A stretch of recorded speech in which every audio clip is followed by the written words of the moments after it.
Oke, Assalamualaikum warahmatullahi wabarakatuh. Perkenalkan, kami dari kelompok 8 kelas IPA 1 akan mempresentasikan mengenai rancangan praktikum kedua dari praktikum gelombang dan optik. Kami dari kelompok 8 kelas IPA 1 beranggotakan yang pertama Laurencia Natania Octaviani dengan NPM 20103030023. Yang kedua ada Alifah dengan NPM 20103030026. Kemudian yang ketiga ada Guru Pamungkas dengan NPM 20103030101 dan Niken Apriliana Wulandari dengan NPM 20103030116. Kemudian judul praktikum pada yang kita ambil yaitu praktikum pengaruh panjang tali terhadap cepat rambat pada gelombang berjalan dan gelombang stasioner. Yang selanjutnya yaitu tujuan praktikum. Di sini terdapat dua tujuan praktikum, yaitu yang pertama mengetahui pengaruh panjang tali terhadap cepat rambat pada gelombang berjalan dan gelombang stasioner. Kemudian yang kedua yaitu membuktikan hubungan panjang dengan cepat rambat gelombang. Yang selanjutnya hipotesis. Dari hipotesis praktikum yang akan kami lakukan yaitu cepat rambat gelombang dipengaruhi oleh panjang tali, sehingga hubungan cepat rambat gelombang dengan panjang tali adalah berbanding terbalik.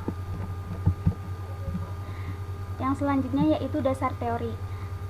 Di sini terdapat gelombang berjalan. Gelombang berjalan merupakan jenis gelombang yang memiliki sifat amplitudo yang sama pada setiap titik yang dilalui. Yang berarti karakteristik dari gelombang berjalan yaitu nilai amplitudenya selalu sama dengan setiap titik yang dilalui oleh gelombang. Gelombang berjalan ini juga dapat dikatakan sebagai gelombang yang amplitudo dan fasenya sama di setiap titik yang dilalui oleh gelombang. Gelombang berjalan ini dapat berjalan dan memiliki persamaan Y sama dengan A sin omega T min Kx. Persamaan ini juga didapat dari persamaan umum gelombang yaitu Y sama dengan A sin omega T, di mana omega itu 2pi per T. Kemudian rumus dari gelombang berjalan yaitu Y sama dengan plus minus A sin 2pi dikali T kecil per T besar plus minus X per lambda. Kemudian didapatkan Y sama dengan plus minus A sin omega T plus minus Kx. Dengan A itu amplitudo gelombang dalam meter, T itu periode gelombang dalam sekon, T kecil itu lamanya titik 0 atau sumber getar itu bergetar dalam sekon, kemudian Y itu merupakan simpangan dalam meter, omega itu merupakan frekuensi sudut, K itu bilangan gelombang, dan X itu jarak titik ke sumber dalam meter.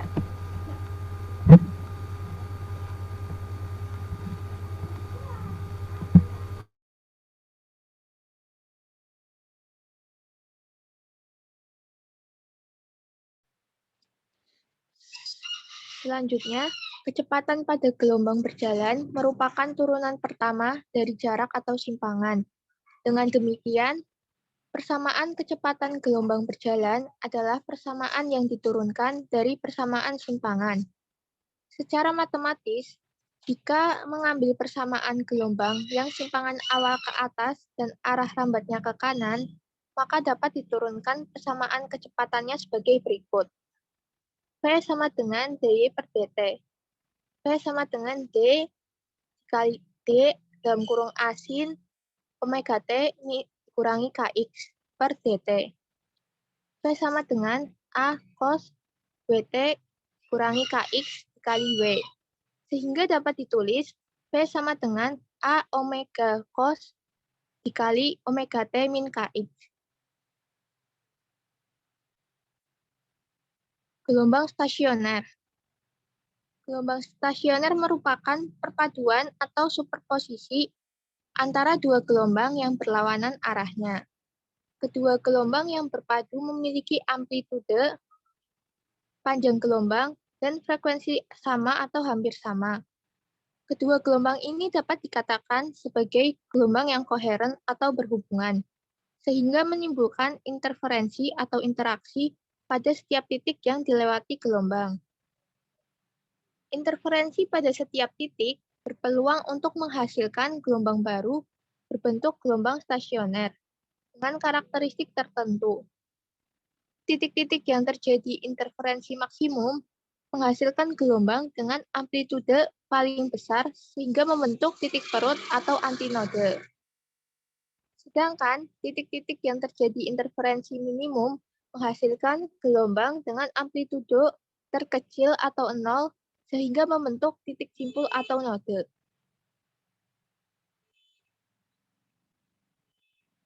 Berikut ilustrasi titik simpul dan perut yang diperlihatkan pada gambar di bawah ini. Untuk mendapatkan dua gelombang koheren berlawanan dapat dilakukan seperti langkah berikut. Yang pertama, rentangkanlah tali, kemudian getarkan garpu tala atau sumber getar lain pada salah satu ujung tali.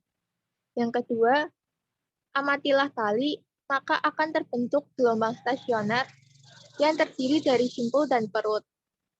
Yang ketiga, ketika sumber getar menyentuh tali, maka gelombang datang merambat ke ujung tali lain dengan persamaan di bawah ini. Y sama dengan A sin omega T dikurangi Kx.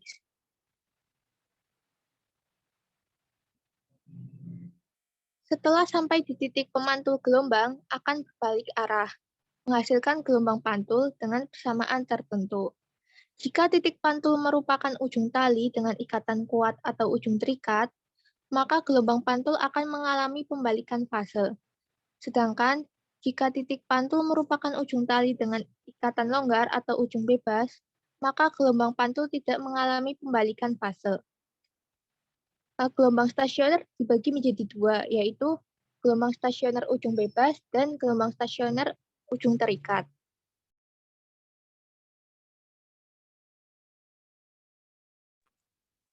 Satu, gelombang stasioner ujung bebas. Untuk ilustrasi gambar gelombangnya bisa dilihat yang sudah tertera di PPT. Gelombang stasioner pada ujung bebas tidak mengalami pembalikan fase. Artinya, fase gelombang datang dan pantulnya sama. Ujung pemantul dapat bergerak bebas naik atau turun mengikuti arah getar gelombang datang. Sehingga persamaannya yaitu Y sama dengan 2A cos Kx sin omega T.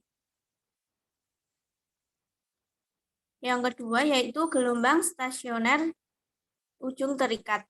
Gelombang stasioner dengan ujung terikat memiliki sudut fase gelombang datang dan gelombang pantul yang berbeda besar radiannya. Ujung pemantul tidak dapat bergerak bebas mengikuti arah getar gelombang datang, sehingga persamaannya yaitu persamaan gelombang datang dari kiri, yaitu Y1 sama dengan A sin omega T min Kx. Sementara persamaan gelombang pantul dari arah kanan yaitu Y2 sama dengan min A sin omega T plus Kx.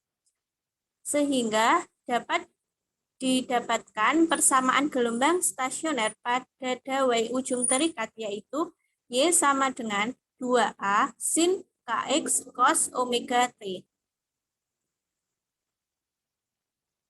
Lalu alat dan bahan yaitu yang pertama ada benang kasur, 2 tiang besi atau kayu, 3 ring besi atau ring kayu atau ring plastik.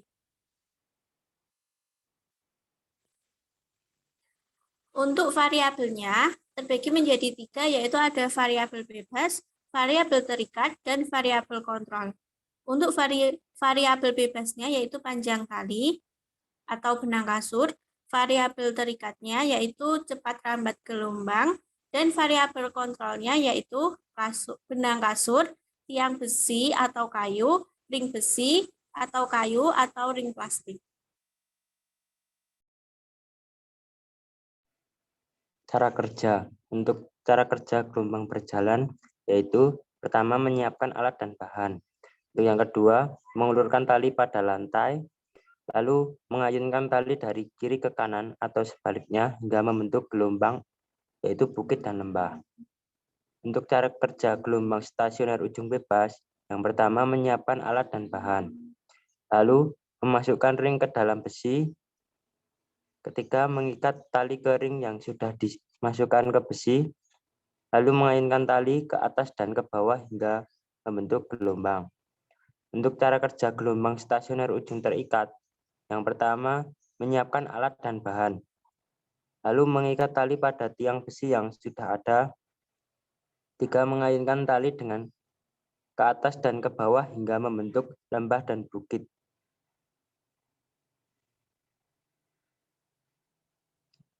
Cukup sekian pemaparan rancangan praktikum kelompok kami. Banyak salah kata, mohon maaf. Wassalamualaikum warahmatullahi wabarakatuh. Terima kasih.